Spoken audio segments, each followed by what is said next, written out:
Con el gusto de saludarles, amigos. ¿Cómo les va? Bienvenidos a este capítulo ya el número 261 de Pega de Hit para platicar de qué más sino de su majestad el rey de los deportes, el béisbol, nuevo campeón en la Liga Mexicana. Los Diablos Rojos del México coronan, rubrican un extraordinario 2024 como apuntaban. El claro favorito respondió a las expectativas y los Diablos apabullaron a los Sultanes de Monterrey, a esos fantasmas grises que nunca se aparecieron en la Serie del Rey. Pero vamos a platicar de este, por supuesto, y otros temas aquí en Pega de Hit. Yo soy Carlos Flores. Saludos a Abel Martínez al frente de la producción de este programa. Charlie Fernández, ¿cómo te va? Buenas noches, los Diablos Rojos obtienen el campeonato, el tan ansiado gallardete número 17 en su gran historia. ¿Qué tal, tocayo? Un gusto saludarte, al igual que los amigos de Pega de Hit, Abel Martínez en la producción, y efectivamente, pues ya concluyó un calendario más de la Liga Mexicana, el número 99 de su historia, y vaya que si fue una temporada de lujo y de ensueño para la pandilla roja, comenzando la temporada enfrentando a los Yankees, después Grandes Ligas en el estadio Alfredo Harp, campeones individuales de picheo, de bateo, en fin, creo que fue un año que se coronó de manera redonda con la conquista del campeonato. Pues vamos a darle. Vamos a hablar de la Serie del Rey. En 4 juegos, los Diablos Rojos del México. Vaya, los Sultanes ni las manos metieron. ¿Cómo decirle? Además de la barrida, eso está más que claro y lógico. Los apabullaron, los aplastaron, los humillaron. Un total de 37 carreras fabricaron los Diablos Rojos en esta Serie del Rey. Los Sultanes únicamente pudieron fabricar 8. Tuvieron que pasar 10 largos años para que los Diablos regresaran a alzar el título de la Liga Mexicana de Béisbol, alzar la Copa Sachila. Lo habían hecho en aquel 2014 contra los Pericos de Puebla, también en 4 juegos por barrida, con ese walk-off memorable de Juan Carlos, el Happer Gamboa, para dejar en el campo al equipo emplumado en el adiós del Foro Sol. La diferencia de la barrida de los Diablos a Pericos hace 10 años, a esta barrida contra los Sultanes de Monterrey, es que esa serie del Rey contra Puebla, y la recuerdo muy bien, fueron 4 juegos súper intensos que nos había dado la sensación de que se hubieran jugado como 7. Pero ahora es que, la verdad, la Serie del Rey, pues, careció de todo, careció de emoción. Creo que los Diablos se vieron extremadamente superiores a los Sultanes de Monterrey, y de esta manera, bueno, pues el equipo Escarlata, repito, pues obedece a las expectativas y se convierte en el flamante monarca. ¿Era una obligación para el México con el equipo que armó? Por supuesto que sí. Yo sí pienso que sí.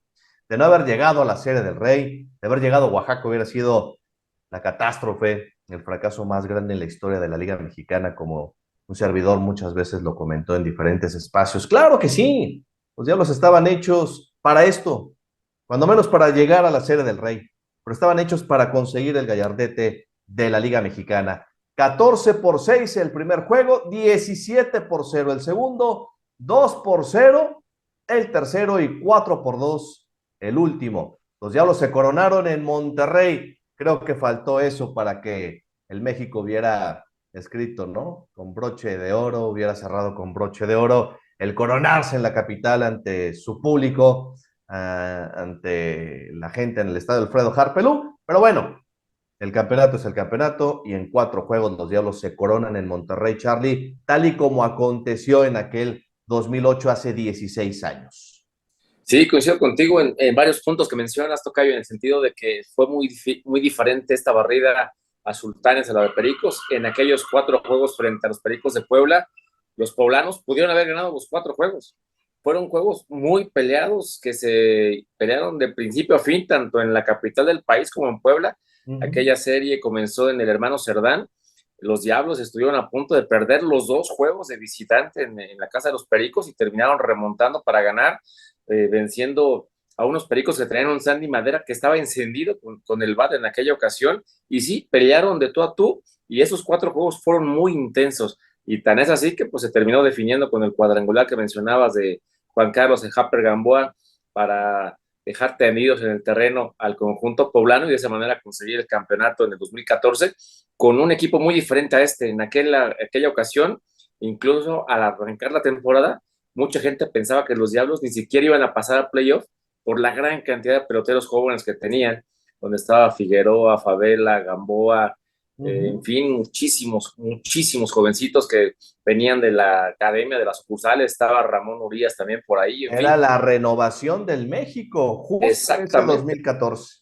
Y de ese equipo solamente quedaron 5 integrantes hasta este 2024, que era en el caso de Juan Carlos Gamboa, Gabriel Gutiérrez, que salió de la organización y luego regresó esta temporada para reforzar el equipo, Arturo López, Jafet Amador, y son los que estaban prácticamente pues repitiendo lo que se vivió hace 10 años, ¿no? En el Foro Sol, en aquella noche en la que Juan Carlos Gamboa cambió la derrota por victoria y llevó al México a la conquista de ese campeonato. Y este año, pues 29 entradas sin anotar carrera de los Sultanes en la Serie del Rey. 3 juegos de los 4 se fueron prácticamente en blanco los fantasmas grises. Y digamos, desde mi punto de vista, Tocayo, la Serie del Rey tuvo solamente 4 entradas muy interesantes, que fueron las primeras 4 entradas del juego número 1, en donde estaban peleando los dos equipos y llegaron a estar ganando los Sultanes 4-2 hasta la cuarta entrada del primer juego. Después vino un rally de 5 anotaciones en el quinto episodio, donde el México le dio la vuelta y de ahí se escribió otra historia completamente diferente, donde los Diablos pues desaparecieron y humillaron, como lo mencionas atinadamente, a unos fantasmas grises que pues prácticamente nunca les avisaron que ya estaban peleando por el campeonato. Sí, que estaban en la Serie del Rey. No se enteraron los Sultanes. El juego número 3 también tuvo lo suyo, el primero en Monterrey con un gran lleno en el Palacio Sultán, el duelazo de picheo que mantuvieron hasta la séptima entrada, Trevor Bauer y Stephen Tarpley. Llegó la lluvia, se fue 0-0 el score hasta la sexta, séptima entrada, si mal no A recuerdo, la ahorita sexta. vamos a dar el dato exactamente, la sexta entrada. Llegó la lluvia, ese juego se reanudó en las últimas entradas, se jugaron las últimas 3 entradas el domingo, los Diablos hicieron una más y bueno, aseguraron el tercero, ¿no? Ya tenían, obviamente, con un golpe letal a los Sultanes contra las cuerdas, contra la lona, les empujaron el último, el cuarto juego de la serie en Monterrey, haciendo los Diablos las 4 carreras rápido ante Julio Terán en la misma primera entrada. Los Sultanes por ahí del noveno capítulo trataron de reaccionar haciendo 2 carreritas, no les alcanzó y llegó la corona número 17 para los Diablos Rojos del México. 29 entradas sin anotar carrera para los Sultanes de Monterrey. Vaya, todo les pasó de manera negativa a los discípulos de Roberto Kelly. Obviamente los Sultanes son un gran equipo, son una gran organización, tienen una extraordinaria base mexicana, la mejor desde nuestro punto de vista, como lo hemos venido mencionando durante mucho tiempo aquí en este espacio y en otros lugares, la tienen los Sultanes de Monterrey. Pero los Sultanes no jugaron un buen béisbol, los Sultanes no fueron ni remotamente la mejor versión de lo que este equipo puede dar. Y pues sí, dejó bastante que desear ante unos Diablos Rojos que pues tampoco hay que buscarle mucha ciencia a esto, echarle unos Diablos que fueron infinitamente superiores. El equipo del México que ya no volvió a perder después de empujarle los 4 en el regreso histórico a los Guerreros de Oaxaca, y los Diablos simple y sencillamente pues no tuvieron oponente, no tuvieron un rival a lo largo de todo el 2024. Vaya, y suena algo chistoso, pero es cierto, ni los Yankees pudieron contra los Diablos Rojos del México, ¿no? Con el equipo que trajo Yankees, como sea, pero ni los Yankees pudieron en este 2024 contra los Diablos Rojos del México. Pues ni modo, le pasaron por encima y feo a los Sultanes, simple y sencillamente un equipo que era muy, pero muy superior y que no tuvo rival alguno en esta temporada en la Liga Mexicana de Béisbol. Así de fácil.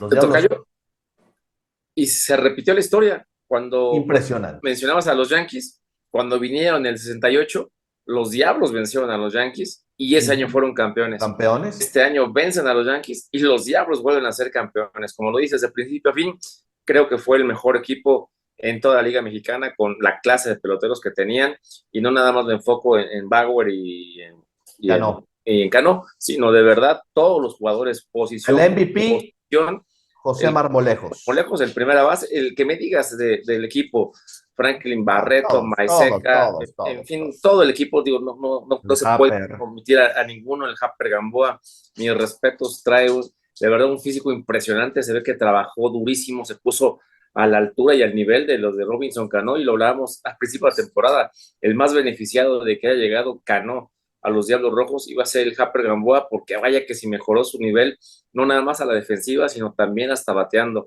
De verdad fue El impresionante. mejor jugador mexicano, para mí, el mejor jugador mexicano en la actualidad se llama Juan Carlos Gamboa. Y enfrentó al otro gran pelotero mexicano, que sean los dos referentes de nuestro béisbol, Ramiro Peña, pero hoy día el Happer Gamboa Por es encima del que me digas. el mejor jugador mexicano en todo, con la cabeza perfectamente bien amueblada, un personaje que entiende de qué se trata esto, maneja a la perfección la industria. Estoy hablando ya más allá de sus capacidades dentro del terreno de juego, que son fantásticas, son Un auténtico ídolo, extraordinarias. además, Tocayo. Un El auténtico heredero nato ídolo. del Borrego Sandoval, capitán de los Diablos, un ídolo de ídolos, el Happer Juan Carlos Gamboa. Como él, bueno, pues nos podemos ir con todos y cada uno de los Diablos. Sí, y además otra cosa bien importante en la temporada regular, el campeón de carreras producidas, un mexicano, Ornelas, teniendo a toda esa playa de Julián jugadores Ornelas. importados en toda la liga, no nada más en el equipo Escarlata, el campeón mexicano de carreras producidas, Julián Ornelas, de verdad que mis respetos también para este chavo que de verdad lució en toda la temporada de manera espectacular y en los playoffs no se quedó atrás, impulsando carreras a la hora cero, al momento clave, y creo que también es una pieza fundamental, ellos dos a la ofensiva por parte de los Diablos, como una base nacional, ¿no? De la cantera Escarlata, los dos jugadores, y creo que de verdad mis respetos para ellos dos, porque destacaron sobremanera estando rodeados de tantas estrellas.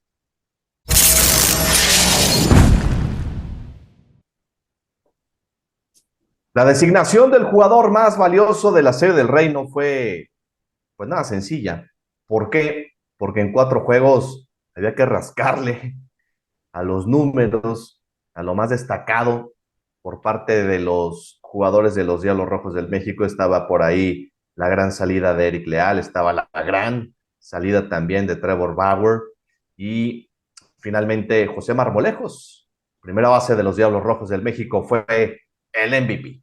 Desde el primer día que llegué aquí, o sea, desde los entrenamientos, nos inculcaron y nos dimos cuenta de la trayectoria de este equipo y de todas las ganadas que tenían, todos los campeonatos y todos los años que tenían sin ganar. Y de verdad fue creciendo el orgullo y todos mis compañeros, y de verdad que fue una gran bendición poder ganar la Serie del Rey y de verdad darle este regalo a la fanaticada, a la familia Hart, a todos los coaches, a los entrenadores, a todos. De verdad que es una gran bendición. El jugador más valioso. Gracias a Dios, otra gran bendición, pero sí, es algo colectivo, ¿verdad? Si no hubiese sido por mis compañeros, esto tampoco se logra y esto es un triunfo maravilloso y vamos a gozarlo. José, venían de un 3-0 contra Oaxaca y ganaron todos los seguidos. Es importante, ¿no? Claro que sí, esa serie contra Oaxaca de verdad sacó lo mejor de nosotros, ¿sabes? Lo que teníamos dentro que tenemos que sacar para seguir adelante, y de verdad que eso fue una serie de gran tensión, pero de gran bendición, porque así vinimos con esa misma mentalidad hacia esta serie y pudimos ser los ganadores. ¿Qué sentiste con el coletazo de hoy? Cada vez que podemos aportar a que el equipo gane, al triunfo, es una gran bendición, es satisfacción, es una gran satisfacción. ¿Qué decirle a todas? Sí, un pelotero que también fue clave en los 4 encuentros, produciendo carreras a la hora cero, y pues ese día del campeonato, pues luciéndose también con el Madero, llevándose por delante y impulsando 3 carreras, ¿no? Desde la misma primera entrada para perfilar al equipo a la conquista del campeonato. Yo creo que fue una designación bastante justa, a final de cuentas. Creo que los números lo respaldaron, pero hablar de jugador más valioso en esta ocasión creo que fue quizá, Tocayo, el más complicado de muchas series de campeonato, ¿no? De la Liga Mexicana, porque de verdad había muchas figuras que fueron piezas claves en ciertos momentos. Por ejemplo, fíjate que de los 4 juegos, 3 los ganaron los abridores, solamente el primero lo ganó un relevista por parte de los Diablos. Después vino la gran salida de Eric Leal en el segundo de la serie, el día del 17-0. Después Trevor Bauer también con ese duelo de picheo que se mantuvo con 1-0 hasta que se suspendió por lluvia. Y en el último juego ganó pues Brooks Hall, el último lanzador que también se llevó la victoria, lanzando de manera importante y trayendo a raya la ofensiva de los Sultanes de Monterrey, que anotaron hasta el final, hasta la 9ª entrada, para pues intentar poner un poco de presión, pero pues a final de cuentas se quedaron cortos. Pero sí, creo que fue un MVP bastante justo. Y bueno, Trevor Bauer no podía irse de la Serie del Rey sin una gran apertura. Dictó cátedra en Monterrey, ganó el juego número 3, 7 entradas en blanco, salida de calidad, el que será sin duda el pitcher del año en la Liga Mexicana de Béisbol en el 2024. Esto dijo Trevor Bauer. LMB. I've never been a part of a team like this that's won this many games and this complete of a team and offensively, defensively, bullpen, hitting.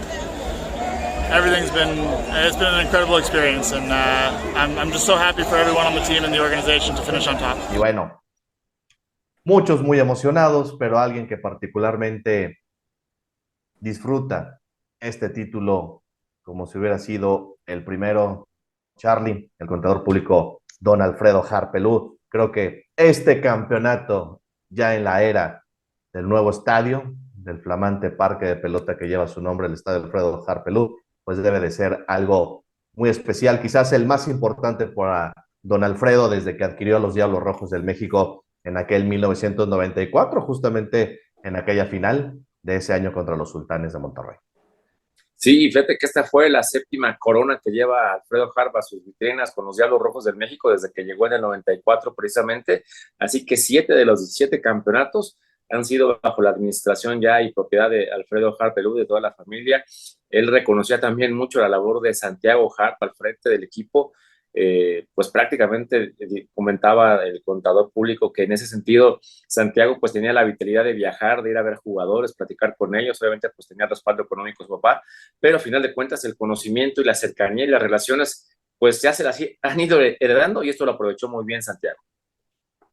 Vamos a ver lo que dijo el contador Alfredo Harpelú. Lo que siempre he dicho, puede haber muchas estrellas, hoy ganó Marmolejos el ser el más valioso, pero no hubo, todos jugaron en conjunto para ganar primero la temporada regular y luego los playoffs, o sea que me deja que, me falta decir lo más importante, los aficionados de Diablos Rojos fueron lo más importante, porque también juegan. Y si alguien lo demostró fue los fanáticos o los seguidores de los Diablos Rojos del México. Don Alfredo, armó un grupo de caballones, Robinson Cano, Trevor Bauer, Marmolejo, todos ellos. Está en usted también este triunfo, ¿no? Sí, por supuesto, pero como digo yo, fueron valiosísimos los dos. Uno campeón de bateo con más de 430, es increíble. Y Bauer con el líder de ganados y de ponchados, pues es una maravilla. Sin embargo, no podemos dejar atrás a Eric Leal, hoy Hall, qué barbaridad. Entonces, una maravilla. Entonces, para mí, el Japper Gamboa regresó a jugar como quisiéramos verlo siempre. Tiene un alcance increíble y un brazo perfecto. O sea, eso ayuda mucho. Ya cuando sale una bola por ahí, dice ya, out. ¿Verdad? Siga disfrutando, enhorabuena. Bueno, gracias a Y bien, todos. Gracias, don Alfredo.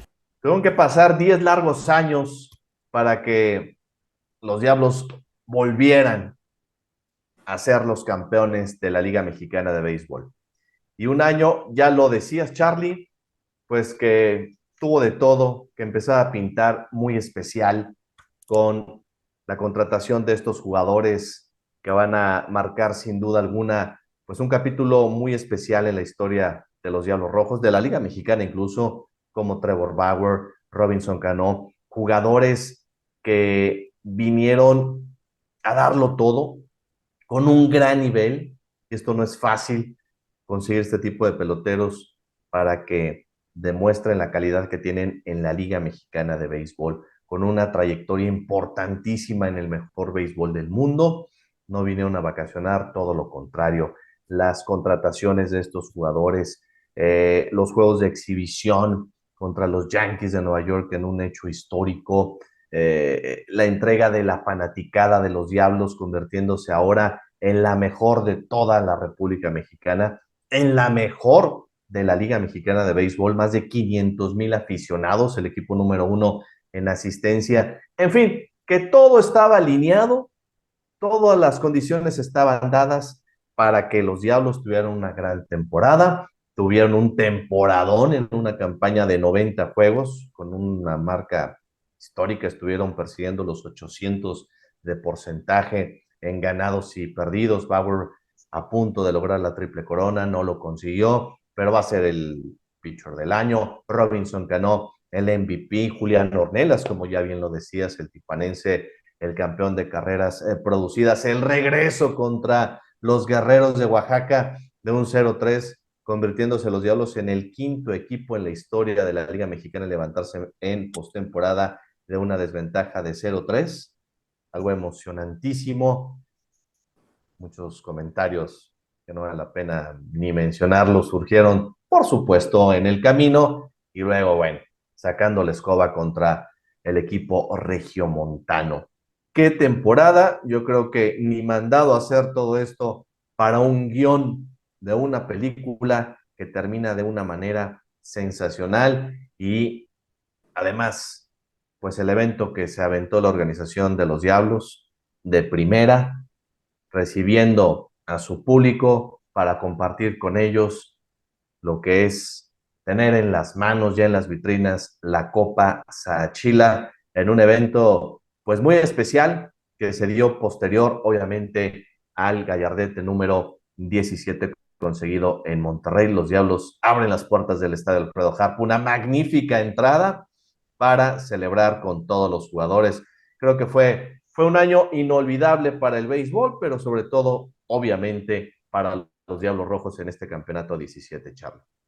Indiscutiblemente, tocayo, la cereza del pastel obviamente pues era la conquista del campeonato, porque era lo único que le faltaba vivir al estadio Alfredo Harpelú, y creo que esa es la parte que le queda pendiente, ¿no? Tener el último juego del campeonato en la sede, ¿no? En la casa que Alfredo Harpelú construyó para sus queridísimos. Si hubieran coronado en México hubiera sido, bueno, la locura, o sea, el estadio estaba realmente una comunión entre la afición y el equipo Escarlata impresionante. Es el equipo profesional de la Ciudad de México, tocayo, que más gente mete a los estadios, el que me digas. E incluso ahorita que viene el fin de semana, que viene próximo, creo que juega América Chivas en el Estadio Azul, en un estadio que es de menor capacidad que el Estadio Azteca, la mitad prácticamente, y no está venida ni la mitad del boletaje, es decir, no está causando la expectación ese clásico del fútbol nacional, entre comillas, que llenaba y abarrotaba estadios, y ahora los Diablos Rojos se presentan a jugar contra quien me digas, y el estadio está prácticamente lleno, y lo que se vivió esta semana, esta temporada con los Diablos Rojos del México, con más de 500,000 asistentes, creo que va a pasar un buen rato para que los demás deportes de nuestro país puedan tener ese tipo de entradas en la Ciudad de México. ¿Sí? Se han adueñado de la Ciudad de México los Diablos Rojos. Esto pues era incluso hasta un chiste, ¿no? Pensarlo hace 10, 15, 20 años, que eso fuera a ocurrir, no, hombre, ni en sueños, y ahora es una realidad. Sin contar con toda la maquinaria y toda la promoción y difusión que tienen los otros deportes en la capital del país, porque hay que ser bien honestos, en el béisbol de la Ciudad de México sí se han ganado espacios, se habla un poquito más del béisbol, pero los medios masivos de comunicación en la capital le siguen dando todo a otros deportes sin la proyección que creo que los Diablos Rojos de México ya se han ganado en el terreno del juego.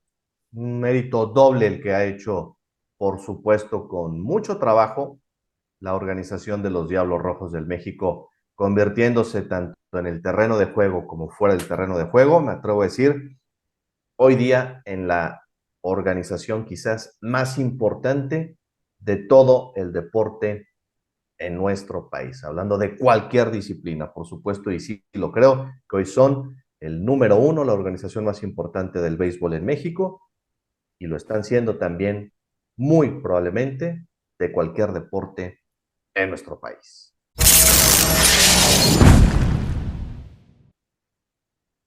Y bueno, este equipo va a ser recordado del 2024 de los Diablos Rojos del México por mucho tiempo, por muchos detalles como ya lo hemos venido platicando. Pero aquí la pregunta sería, ¿serán los Diablos a partir de este momento un equipo que crearán toda una época? ¿Serán un equipo de época los Diablos, Charlie, a partir de este campeonato del 2024?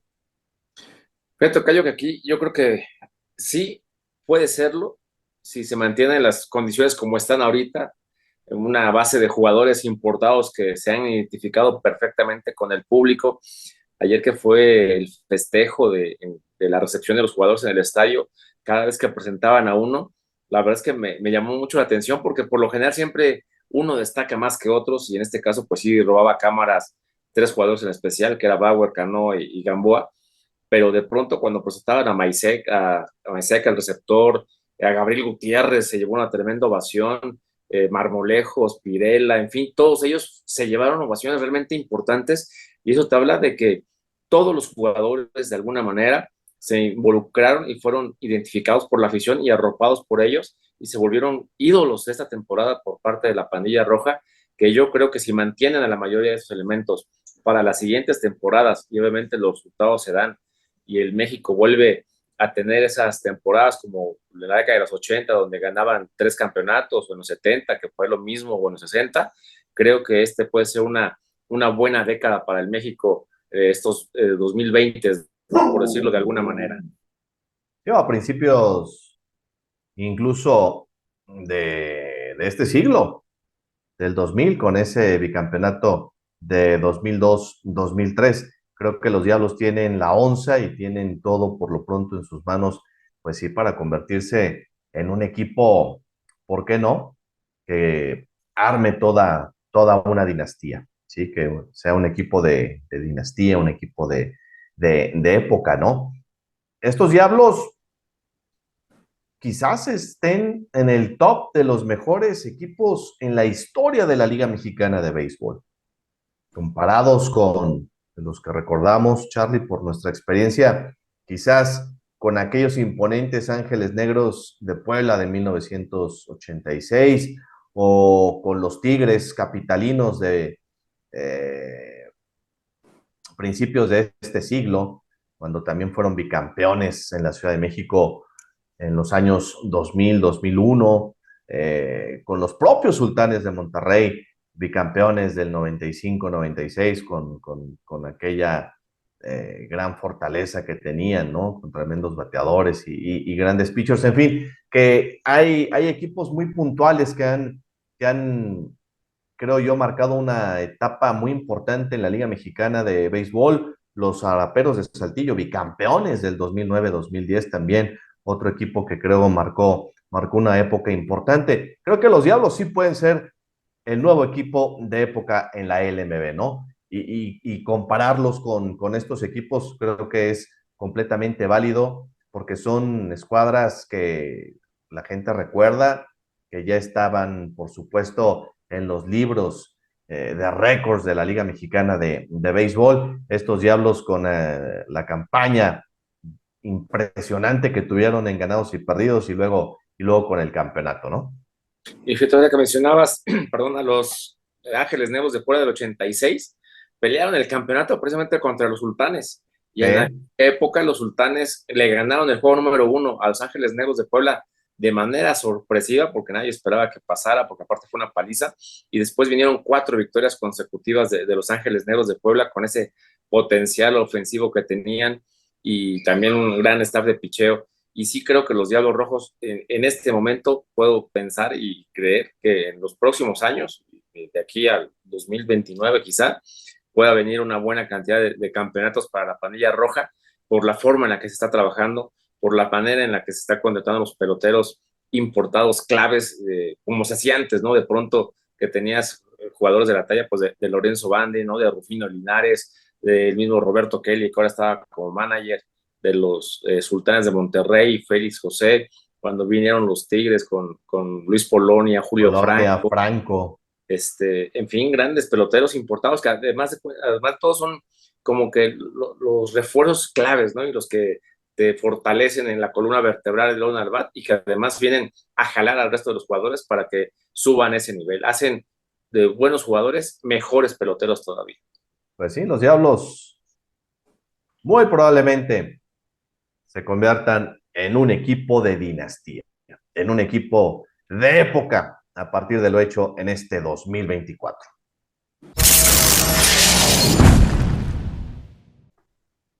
Y bueno, ahora la siguiente pregunta sería, por cierto, le pegamos al pronóstico, Charlie, ¿eh? No fallamos. Que conste, y desde la serie de campeonato. No hemos fallado. Desde la serie de campeonato, desde que se levantaron contra Oaxaca. Ya íbamos con el México y con Monterrey. Lo único que fallamos, Tocayo, es que pensamos que iba a ser una serie más peleada, larga. Sí, a 6-7 juegos, ¿no? Dijimos. Y nos decepcionaron los Sultanes de Monterrey, ¿no? Se quedaron cortos. Por cierto, que es la primera ocasión que son barridos los Sultanes en una final, en una serie final, en una serie del Rey. En su historia, ¿eh? Fue la serie final número 12 que disputaron los Sultanes de Monterrey y por primera ocasión recibieron una barrida y solamente han recibido, ya con esta, 2 barridas en su historia en estos 85 años. Bueno, pero desde que hay época de playoff, ¿no? A partir del 71. Sí. Desde el 71. Solamente 2 veces en playoff, postemporada, han sido barridos los Sultanes. Las 2 por los Diablos Rojos del México. Nada más como un dato cultural y las coincidencias. En el 2014, los Sultanes en la serie de campeonato del norte, porque el México estaba en el norte, barrió a los Sultanes y luego barre al equipo de los Pericos de Puebla. Y ahora los Diablos barrieron a los Sultanes de Monterrey en la serie de campeonato de la Liga Mexicana de Béisbol, en la serie final. Sí, la verdad es que es impresionante y decepcionante, yo creo, para la gente de Sultanes de Monterrey. Obviamente, creo que el equipo tenía mucho más que dar de lo que mostró en el terreno de juego. Yo creo que los Sultanes que vimos en esta serie del Rey no fueron ni cerca de lo que habían mostrado a lo largo de la temporada y en los playoffs y en la final del norte contra Laredo. Bueno, son los mejores Diablos de todos los tiempos. En 84 años es el mejor equipo de los Diablos Rojos del México. Claro, es muy difícil comparar épocas, ¿no? Y ahora con la cantidad de jugadores no nacidos en nuestro país que se permiten, pues es difícil hacer una comparación.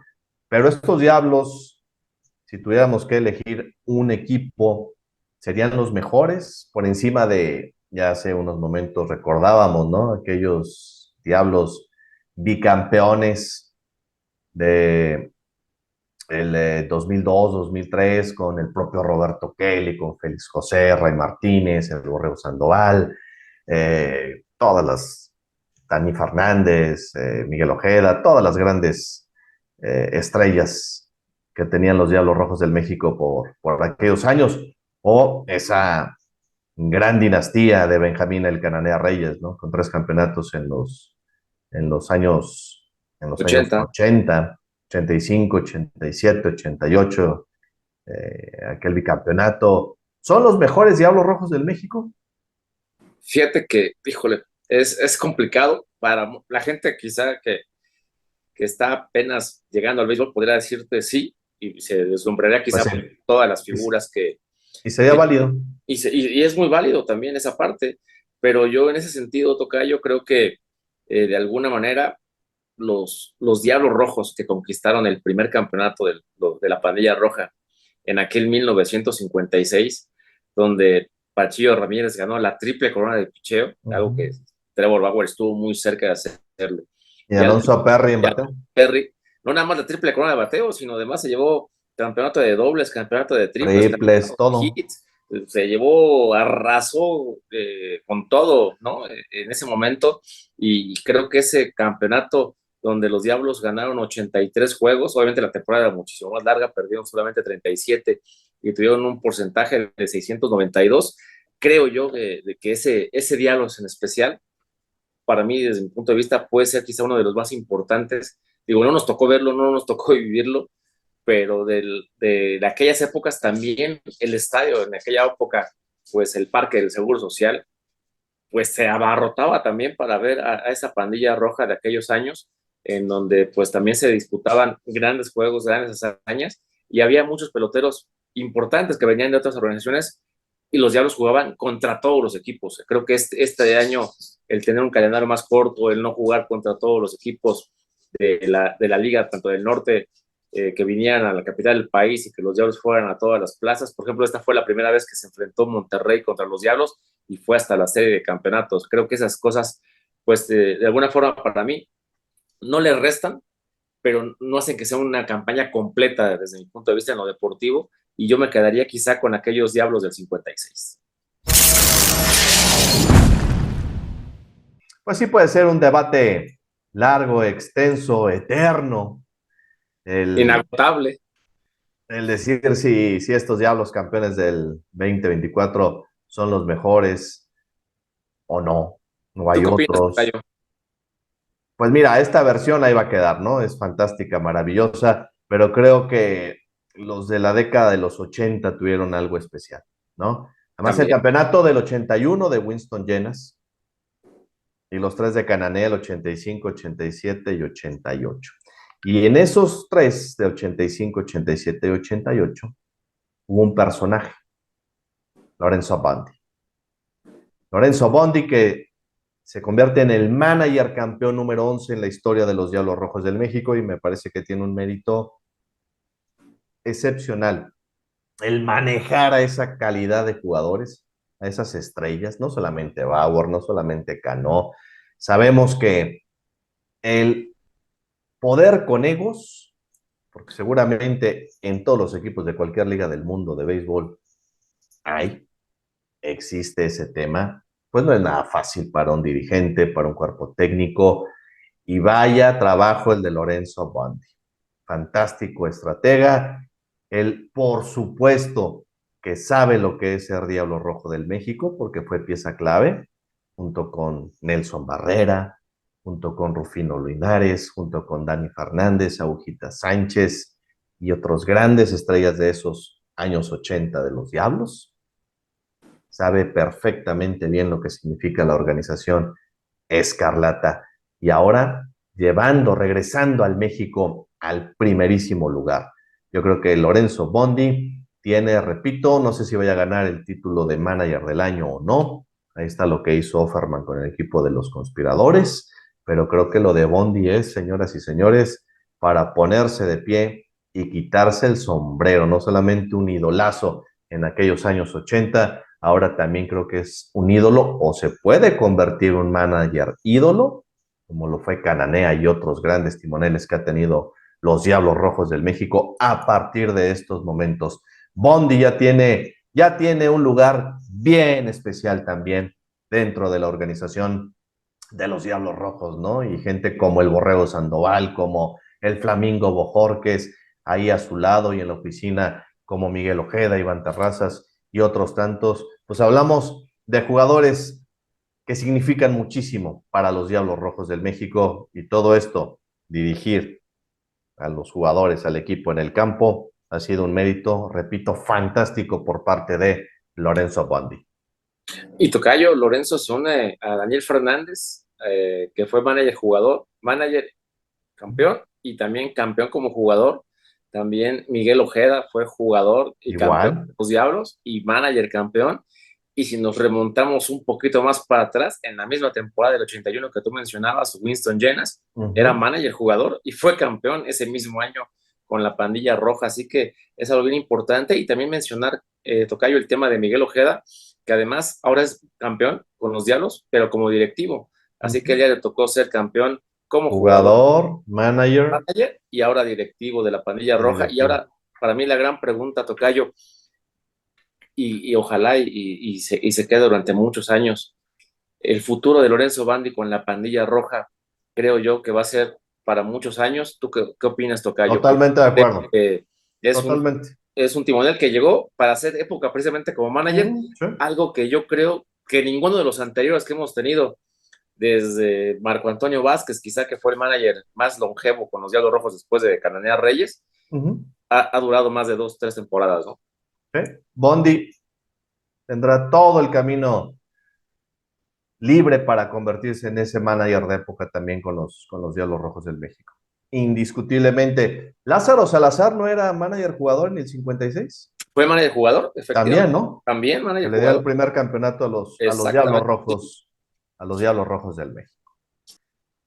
Y bueno, un dato interesante, Charlie, amigos, los equipos que más campeonatos han conseguido en este siglo, del 2000 al 2024, pues siguen siendo los Tigres que, por supuesto, no tiene nada que ver lo que está ocurriendo en la actualidad con aquellos Tigres que ya incluso aquí mismo estábamos recordando, ¿no? Pero los Tigres en sus diferentes épocas, Ciudad de México, en Puebla y en Cancún, 6 campeonatos, son la escuadra con el mayor número de títulos hasta el momento en el siglo. Después, ya con los Diablos Rojos del México con 5, Tigres y Diablos son los demás títulos en el béisbol de la Liga Mexicana históricamente y los demás títulos en este siglo. Leones de Yucatán con 3, Zaraperos de Saltillo con 2, Sultanes de Monterrey con 2, Pericos de Puebla con 2, Toros de Tijuana con 2, Acereros de Monclova con 1, el Águila de Veracruz con 1 y los Piratas de Campeche con 1. Son los equipos que tienen títulos en este siglo, Charlie. Así que lidera Tigres, Diablos y luego el resto.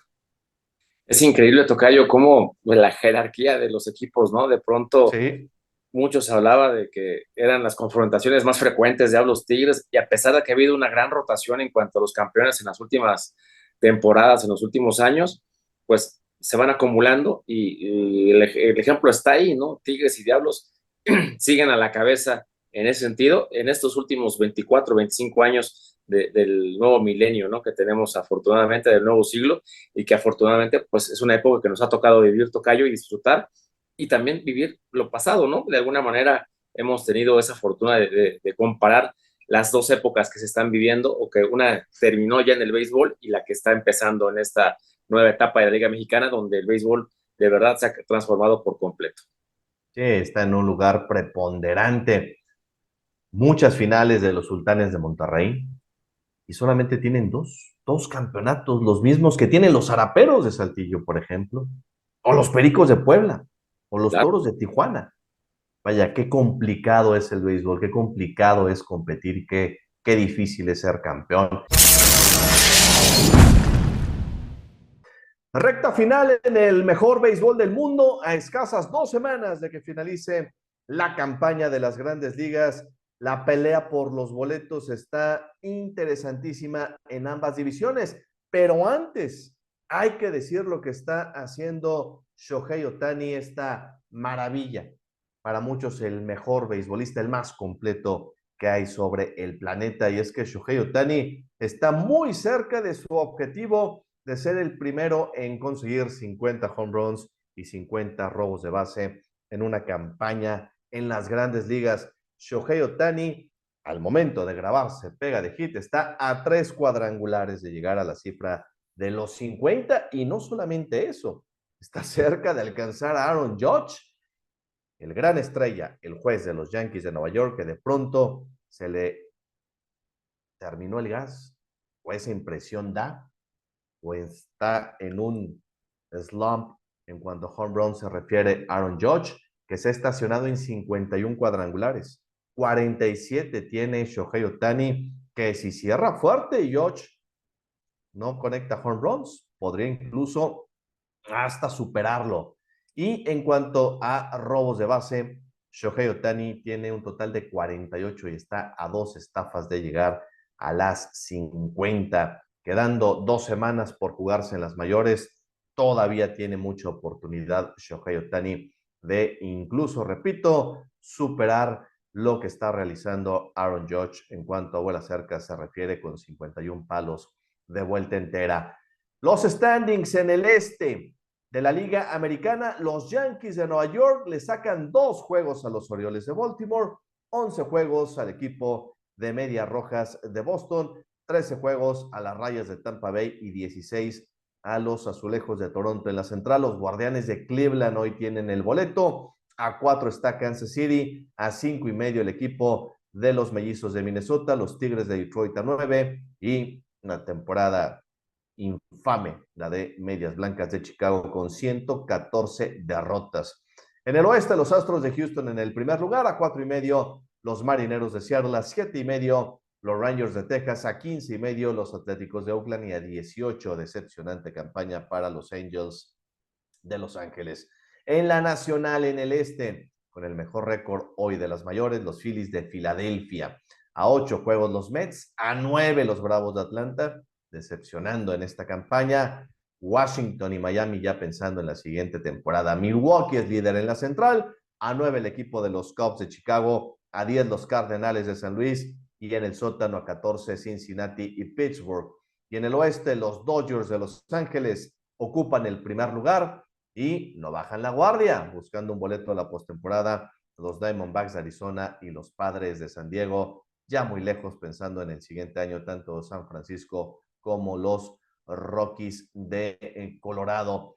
Si hoy terminara la campaña, estarían en el playoff en la Americana los Yankees de Nueva York como campeones divisionales, los Guardianes de Cleveland y los Astros de Houston, y con un boleto al playoff como comodín estaría el equipo de Orioles de Baltimore, Reales de Kansas City y los Twins de Minnesota. En la nacional, los que estarían asegurando su participación en la postemporada como campeones de división serían los Phillies de Filadelfia en el este, los Dodgers de Los Ángeles en el oeste y en la central los Cerveceros de Milwaukee. Los que estarían teniendo un boleto como comodines serían los Diamantes de Arizona, los Padres de San Diego y los Mets de Nueva York. Así que será de photo finish el cierre de la campaña 2024 en el mejor béisbol del mundo. Amigos, gracias por habernos acompañado una vez más. La enhorabuena a los Diablos Rojos del México,